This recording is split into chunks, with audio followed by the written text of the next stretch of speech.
തിരിച്ചെത്തുമ്പോൾ ദാരുണമായൊരു അപകട വാർത്തയിലേക്കാണ്. വയനാട് ബാവലിപ്പുഴയിൽ 2 വിദ്യാർത്ഥികൾ മുങ്ങിമരിച്ചു. കോഴിക്കോട് കൊയിലാണ്ടി സ്വദേശികളായ അദ്നാൻ, ആഷിഖ് എന്നിവരാണ് മരിച്ചത്. വിനോദയാത്രയ്ക്ക് എത്തിയതായിരുന്നു വിദ്യാർത്ഥികൾ.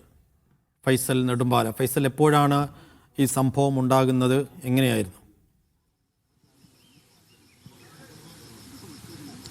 സെയ്ഫു, ഇന്ന് രാവിലെയാണ് ഈ ഒരു അപകടമുണ്ടാകുന്നത്. ഇവർ കൊടുവള്ളി ഒരു അറബിക് ദർസ് കോളേജിലെ വിദ്യാർത്ഥികളാണ്. വിനോദയാത്രയ്ക്ക് വേണ്ടി 2 ദിവസം മുമ്പാണ് ഇവർ വന്നത്. മൈസൂരിലായിരുന്നു ആദ്യം ഉണ്ടായിരുന്നത്. മൈസൂരിൽ നിന്ന് തിരിച്ച് വരുന്ന വഴി ബാവലി മക്കാം സന്ദർശിക്കാൻ ഇറങ്ങുകയായിരുന്നു. അതിനുശേഷമാണ് ഈ ബാവലി പുഴയിൽ ഇവർ കുളിക്കാൻ ഇറങ്ങുന്നത്.